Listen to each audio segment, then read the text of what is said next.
Hello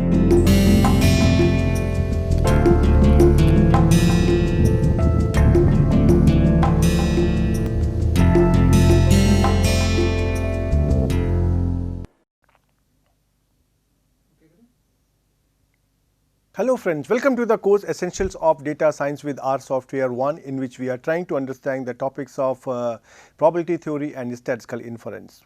So up to now you see we have discussed various definition, concepts and topics related to the probability theory. And we were always interested in counting the events and then trying to find out the probability. But now you have to think in a very different way. Suppose we are trying to conduct an experiment and we want to compute the probability of certain event. So what is your first job?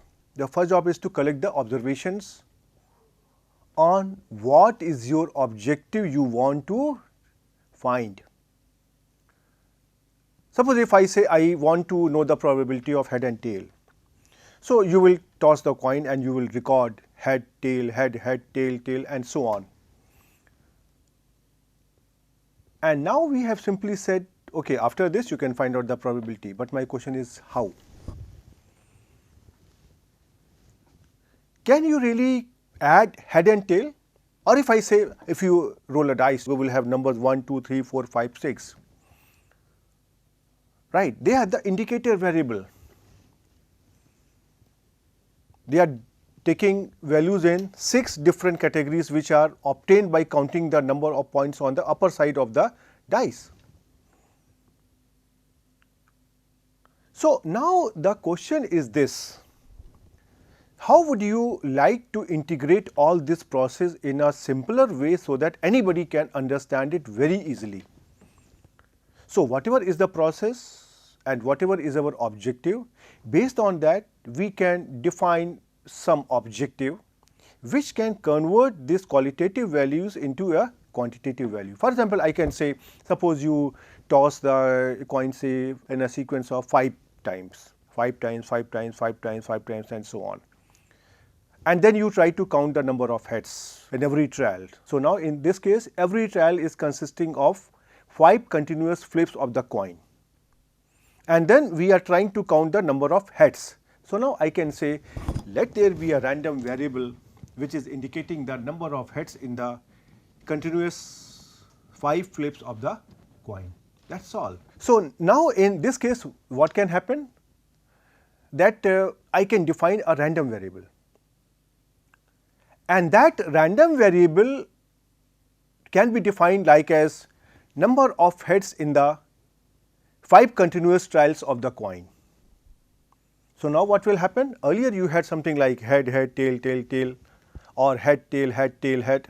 But now you can define it in a quantitative way. Your x is going to take value 1, 2, 3, 4 or 5. Can it take a value 6? No. Because you are flipping the coin only for 5 times. So now you can see I can convert all my qualitative information into a quantitative way. Now what is my advantage? Once in statistics you get the information in some quantitative terms, you can apply any of the statistical tool. So that is what now we are going to start. We will try to formally understand different types of concepts, definition, which will formally helps you in formulating a real problem into a statistical rule, as statistical language with which you can apply the statistical rule. And what is your objective? Means ultimately you want to draw some conclusion that what is really happening inside the data, what type of information the data is containing. So that can be obtained from such a setup. So that is what we are going to start today. We are going to start a topic on univariate random variables. Now as soon as I say univariate, that means there can be bivariate, trivariate or in general multivariate. But to begin with, to understand the concept, it is very important for us to understand the concepts in a univariate way, what is really happening, what is the interpretation, what is the algebra, and then we try to convert it into a bivariate, trivariate or multivariate way. So, we are going to talk about how are we going to define the random variable and what are the associated properties, definition, concepts, etc. in this lecture and in the some forthcoming lecture also. So, let us begin our lecture. Okay, so now we are going to talk in this chapter about random variables, and we are going to talk about two different particular type of random variables which are called as continuous and discrete random variables. So, now the first question comes, why do we need a random variable? What is the need of random variable? So, we know that whenever we are trying to work in the data sciences or decision sciences, some concepts are required to draw statistical conclusion from a sample of data from a population of interest. Because you see, in statistics we are always working only on a sample which is drawn from a population, and as we have discussed, we assume that this sample is a representative sample, right. For example, suppose we know the starting salary of say 100 graduating students from a college in the subject statistics. Now, we can use this knowledge to draw different types of conclusion about the expected salary for the population of the all student graduating in statistics. So, what is really happening? We have a sample of only 100 students out of say 5,000 students from the college. But now, in case if you ask that, okay, what will be the expected salary if a student graduate from this particular college, possibly just using these 100 observations we can get an answer, right. Similarly, if a drug is being developed for say COVID patients, then what do we know? We simply try to give the medicine to some patients and then we try to see whether the medicine is working or not. But what is your conclusion? What do you really want to know out of that? Think about it. So, in case if a newly developed drug is given to a sample of selected COVID patient, then some patients may show improvement and some patient may not. But are we interested only in these values, or are we interested only in this small group of patients, or are we interested in the consequences for the entire population of the patients all over the world, right. So, now in order to draw such conclusion, we need to have some statistical concept and that are going to lay the foundation of the statistical inference, which is our ultimate objective. So, random variables are the foundation of theoretical concept required for making such conclusion, and they form the basis for the statistical test and statistical inference, right. So, now I already had given you this example, but now I can explain you formally. Suppose we toss a coin and its outcomes are recorded as head and tail. So, now your sample space of this event is going to be some omega, small omega, where omega is the head or omega is the tail. But now, if you try to see, if I want to know what is the average number of heads coming in the trial of this 20 flips. So, now you will have 20 values of heads and tail, and how will you know that what is the average value or the average number of heads which are coming in the 20 flips?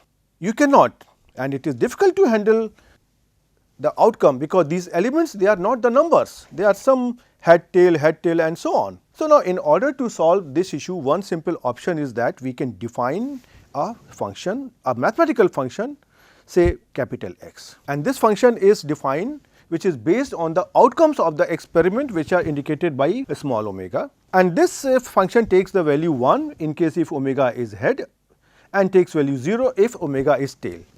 Well, if you want, you can interchange it also, means you can say that it takes value 1 if omega is tail, or it takes value 0 if omega is head. That will not make any difference, but that depends on you, or this is the choice of the experimenter, that how the function is defined. So, now you see what is really happening now. You can see that here this function x, that is now playing a very important role and it is really helping you. This is a real valued function which is defined on capital omega, the sample space, but it is taking us from omega to a space of real numbers 0 or 1, because omega consists of say head and tail, and now I am saying that this head and tail, they are going to be represented by 1 and 0 or 0 and 1 depending on your choice. This x is actually called a random variable in a very simple language. So, in this case head is going to be denoted by 0 and tail by 1, and your sample space now omega will be converted from head and tail to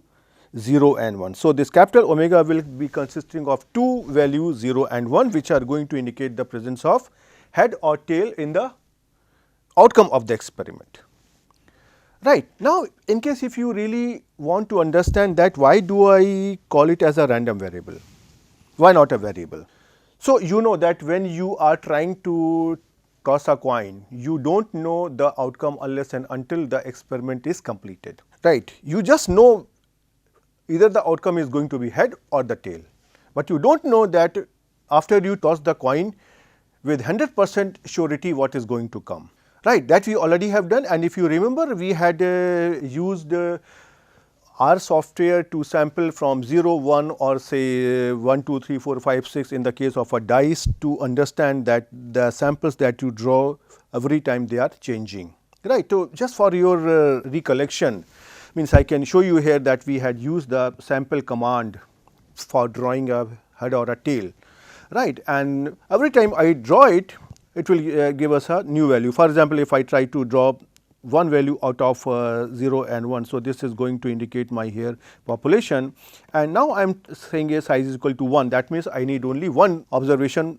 out of 0 or 1, and then replace equal to true is trying to say that it is drawn by simple random sampling with replacement. So, now in case if you try to execute it on the R console, for example, I am giving you here some outcome, you can see here that when I try to conduct it, means every time I am getting a different outcome. For example, if I repeat it once, I get here 1, then I get 0, then I get 0, then I get here 1. And you can see here this is the screenshot. So, you who can believe on me that whatever outcome I have shown you here, they are really going to work. But instead of believing on me, let me try to show you this thing on the R console also, so that you can see that how this randomness is coming into picture, which is very important for you to understand. So, you can see here when I try to execute this command, this time it is giving me 0, now I try to repeat it, it is again giving me 0, it is again giving me 0, it is again giving me 0, now it is giving me 1. Now, you tell me what it is going to give you, 0 or 1?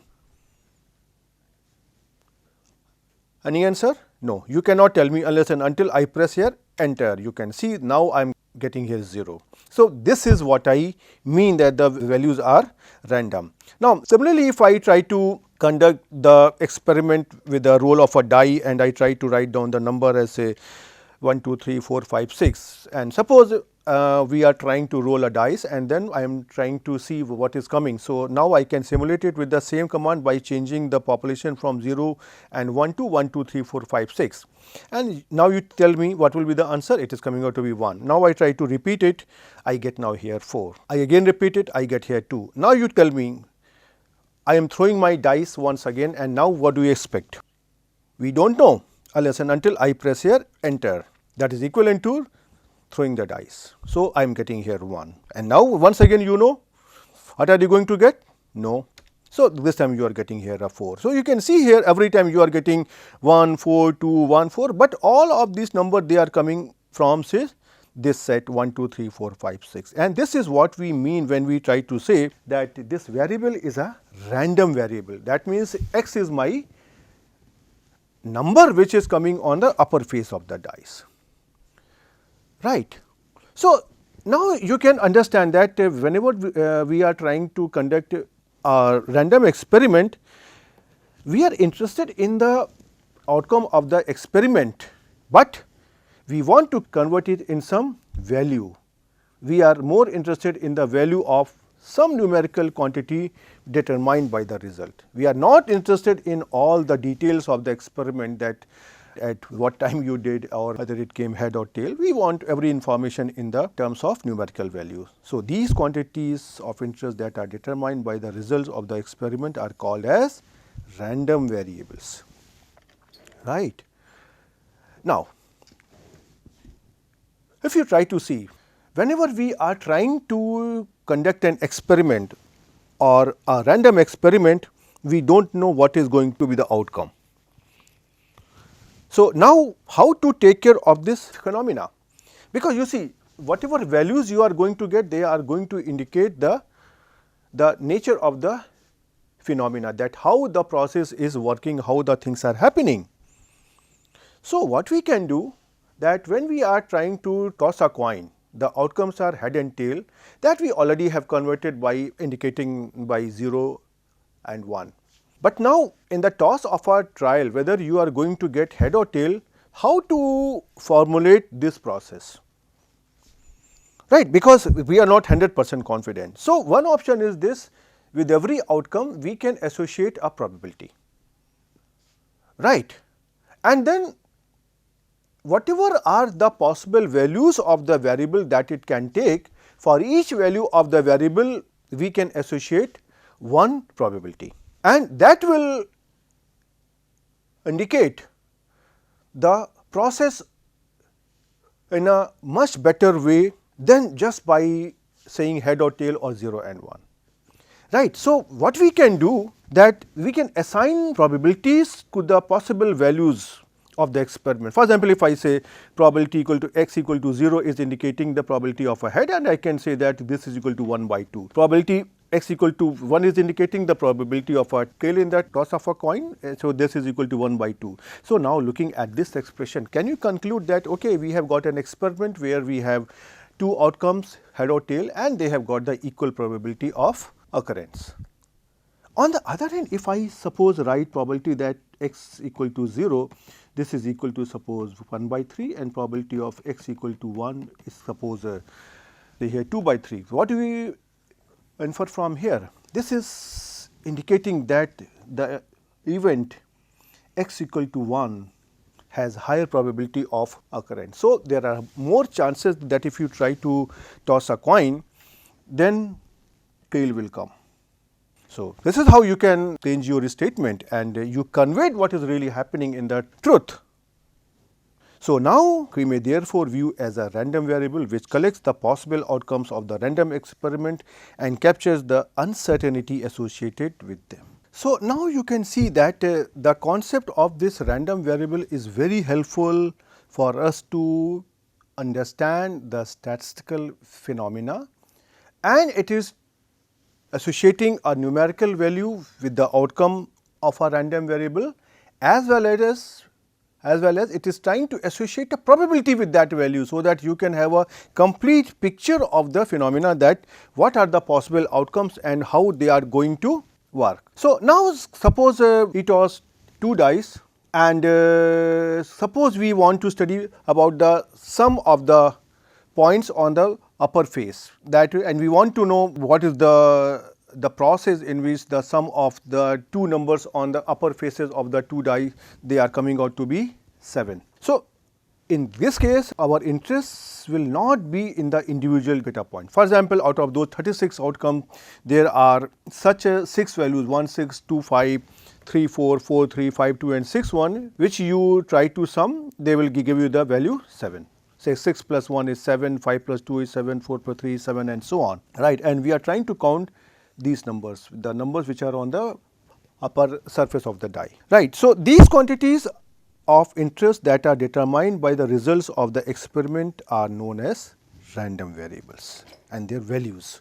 For example, in this case you can see here, if you try to see the probability that you get the value 2 as a sum of the number of points on the upper face of the die, this is, there is only one event 1 and 1 that can occur on each of the upper surface of the dice. So, it will give you 1 plus 1 is equal to 2. So, there is only 1 point. So, this is going to be 1 by 36, right. And similarly, if you try to go for the outcome of 3, then 1 2 and 2 1, they are the two possible outcomes. So, the probability is going to be 2 by 36, and similarly if you try to go for 4, there are 3 possible outcomes. Similarly, for 5 there are 4 possible outcomes, and similarly you can see here for each of the number, because the minimum number is 2 and the maximum number will be 12, that means 6 and 6 occurs.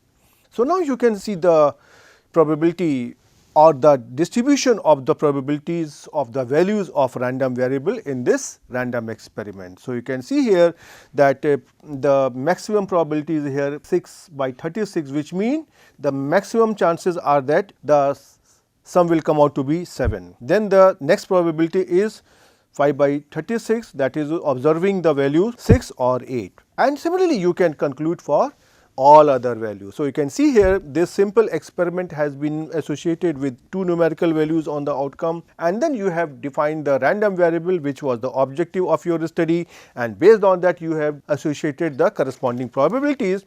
And now looking at the values of the probabilities, one can very easily decide that whether the some event is going to occur or not, or what is the distribution of the probabilities among the different values which a random variable can take. Right. Now, in this case, as I said, the random variable is going to take the values whose minimum value is 2 and the maximum value is 12, and its probability are given. So, now let us try to indicate this phenomena in a statistical way through the help of definition of random variables and sample space and corresponding probability. So, let capital omega represent the sample space of the random experiment, and let R be the set of real numbers. Now, you can see this random variable is going to take here the values like 2, 3, 4, 5. So, do not you think that I can associate here a set of real numbers? The numbers are going to be between 2, 3, 4, 5 up to 12, right. So, let R be the set of real numbers. Then the random variable x is assigning one and only one number to each element of this capital omega, which are indicated by small omega. And as you had done earlier, that x of head or x of tail, you can also define here x w is equal to small x, and this x is small x, that means the x in the lowercase alphabet. Okay, what is the meaning of lowercase alphabet and uppercase alphabet? This I will try to discuss soon. And this small x, that is belonging to the set of real numbers, and now x is a mapping from capital omega to r, that whatever are the values here, they are obtained as 1, 1, 1, 2, etc., etc., etc. They are now translated to a set of real numbers like as 2 and 3 and so on. Right. For example, if you are trying to say that x is going to take the value 2, that means this is the probability of occurrence of 1 and 1, and whose probability is 1 by 36. Right. So, now if you try to see this 1, 1, this is your small omega which is belonging to capital omega, and now this is being transported to x equal to 2, which is now a real number. So, you can see here through the help of random variable, you can transport the sample space or the values of the sample space to some real number, right. So, now you have seen here that in this example, you have obtained the probability of observing 2, 3, 4, 5, 6, 7, 8, 9, 10, 11, 12, and if you try to sum all these probabilities 1 by 36, this and this, all the probabilities, their sum will come out to be 1, right, because this is the probability of omega, which was always equal to 1, that we have discussed in the earlier lectures, right. So, now you can see here that the earlier knowledge which you obtained, that is now going to help you in further developments, and you want to find out here the probability of say happening of 2, 3, 4 up to 12. So, this I can express by using the notation probability of union of say x equal to small I, where I is going from 2 to 12 like this, that is equal to x equal to 2 union x equal to 3 union up to here x equal to 12, and then this is the probability of this thing. So, this is going to be, because they are going to be disjoint events, right. Two events cannot happen together. So, I can write down this probability as the sum of individual probabilities, and that is always going to be 1, that you can verify from this example, right. So, now I can express all these things in a one line definition, very simple way, and for that I need here two things. One is capital omega and there is capital R. So, let capital omega represent the sample space of the random experiment, and let capital R be the set of real number. Then a random variable is a function x which assigns to each element small omega belonging to capital omega, one and only one number, that is x omega is equal to small x. So, small x is going to be a number which belongs to the set of real number. So, x is a function from omega to r. So, now you can see here this is pretty simple if you want to understand it. Now, I can give you this information if you can use here, that here I am trying to use two symbols, capital X and small x. What is the meaning of this thing? So, now let me try to take one very simple example and then I can explain you very easily. Suppose you want to measure the heights of 5 students. So, let random variable x is representing the heights of students. Now, you call the first student and ask the height. Suppose this is 168 centimeters. Now, you call, so this is the value of here height, height of first student. And then you try to call the second student and you try to measure the height of second student. So, suppose this comes out to be here, suppose 170 centimeter. And similarly, you will try to call all the 5 student and finally, you will have all the values of heights of the 5 student, right.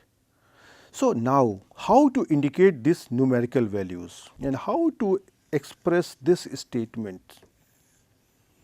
These are pretty long statement. It is not possible to write them again and again, height of first student, height of second student, and if suppose there are 1000 students, you have to write height of 999th student and height of 1000 students. So, one simple option is that I am indicating here with this by capital X the height. So, I can indicate the value of the height by small x. So, now this 168 centimeter which I am taking here, this is actually small x. This 170 centimeter I am taking here, this is also small x. Now, both of them are small x. How to determine what is my first observation, what is my second observation? So, I can do here whatever is my first observation I can write down here x1 and whatever is my second observation I can write down here x2. So, now you can see here that x1 and x2 they are indicating the value of the variable capital X for the first observation and second observation, and similarly means I can have here 5 observations like as x1, x2, x3, x4, x5 which are going to be some numerical values of x, right. So, in statistics we have a convention that by the capital letters we try to denote the random variables and their values are indicated by small alphabets, small lowercase alphabets, right. So, as I gave you this example here that if x is the height of the student, then small x equal to 168 is the centimeter is the value of the x, right. And similarly, say x1 equal to 170 centimeter, this indicates the first value of x and x2 equal to 100 centimeter indicates the second value of x. So, whenever I try to write down here let x1, x2, xn be a random sample, you can understand that these are n values which are the values of the random variable x. That is our understanding, as simple as that, right. So, now the way we are going to represent these values is as follows. Random variable whose set of possible values can be written either as a finite sequence x1, x2, xn means you know that only, for example, in the case of a say here coin, you have only 2 options. So, there will be only means suppose you toss it 2 times. So, there will be only 2 outcomes, and if you try to toss 3 times there are going to be 3 outcomes, right. So, we can write down here x1, x2, x3, but similarly this sequence can be an infinite sequence also, and in that case we can write down here x1, x2 dot dot dot, right. So, those random variable whose set of possible values can be written either as a finite sequence x1, x2, xn or as an infinite sequence x1, x2 dot dot dot are said to be discrete, and the corresponding random variable is called as discrete random variable. Right. For example, if I say the toss of a coin, or say let me take better example, said that the number of points on the upper side of the dice when it is rolled, right, it will take value here, say here 1, 2, 3, 4, 5 and 6.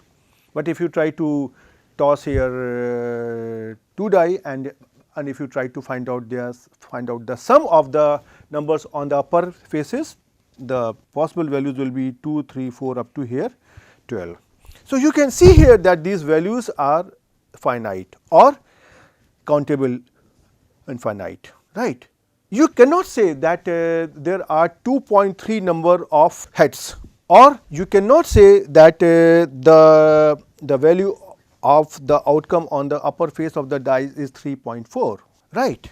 So, a sample space is discrete if it consists of finite or countable infinite set of values, right. For example, a random variable whose set of values, possible values, is the set of non-negative integer is a discrete random variable. Okay.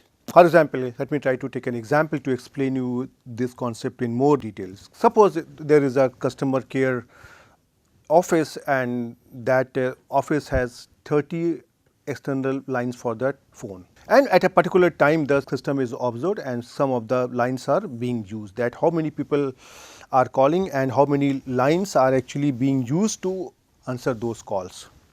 So, let the random variable capital X indicate the number of lines in use. Then now, if you can see here, there are 30 lines. So, the first possibility is that none of the line is going to be used, nobody is calling, or one possibility will be that only one customer is calling, so only one line is used, or second possibility is okay, means two customers are calling, to two lines are used, and up to now this number can go from here 0 to 1, 2 up to 30 only, because there are only 39. So, if there is a 31st customer, the customer will be waiting, and then as soon as the telephone line gets free, the customer is going to be entertained, right. So, in case if we try to observe this value or the values of capital X which can take, then X can assume any of the integer value between 0 and 30. It cannot be 20.5, no, or it cannot be 16.7, no. And for example, if I say that at a given time there are 5 lines which are being used, this information can be indicated by writing small x equal to 5. So, you can see here this is our symbolic representation, right. Similarly, in another example, a batch of 1000 machine part contain 20 that do not conform to the customer requirements. Now, in this case, the random variable is the number of parts in a sample of 5 parts that do not conform to customer requirement. So, somebody is going to take a sample of 5 such parts, and the number of defective parts will be counted. Defective in the sense that they are not conforming to the requirement of the customer, right. So, now I try to take one more aspect. So, up to now we have considered the random variable which is going to take the values like which are say 1, 2, 3, 4, 5, 6, etc., and they cannot take a value like 1.2 or 2.3 like this. So, now I try to take the other part where the random variable can take the value like 2.3 and 3.5 also, right. So, we try to consider the concept of continuous random variable. Suppose our dimensional length is measured such as say vibration, temperature fluctuation, calibration, cutting tool wear, bearing wear, raw material changes, etc. There can be many such examples. And now, suppose we are trying to see the variation. So, in practice what will happen? There can be small variation in the measurement due to many reasons, many causes, right. So, in such cases, in such experiments, in case the measurements are represented by a random variable x, capital X, then it is reasonable to model the range of possible values of capital X with an interval of real numbers, right. For example, the variation in the say this temperature fluctuation can be between say 1 degree and say 5 degrees, and this and any value between 1 and 5 degrees, for example 1.1, 1.11, 1.112, 1.113 or 3.1, 3.2, 3.3, any value can be taken by such a random variable. So, this type of model provides an information about the precision in the length measurement, right. So, now you can imagine that there also exists random variable that take value on a continuum of possible values, right. These are known as continuous random variables, right. One example of this continuous random variable is by indicating the lifetime of a bulb, right. Now, if I say the lifetime of a bulb can be between say this 0 hours and say 1000 hours, right. That can be anything, we do not know.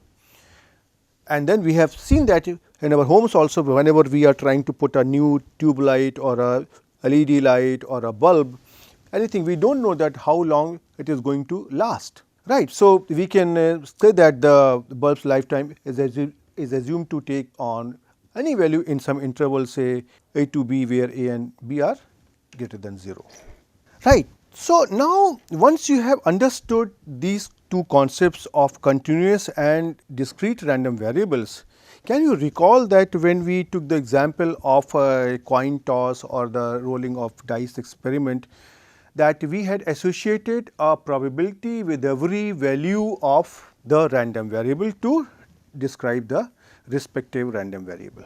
So, up to now we have actually assumed that this type of information, that is the information about the probability of such an event, that is known to us. So, we assumed up to now that we have this type of knowledge. However, if this knowledge is not there, one simple option is to draw a sample of data, consider a sample of data and use it to estimate the unknown probabilities and other quantities with a given pre-specified uncertainty level, right. That is our basic objective. This is what we try to do, that whenever you are trying to work in a data science, the process is so complicated that you just cannot compute the probability and you do not know the probability.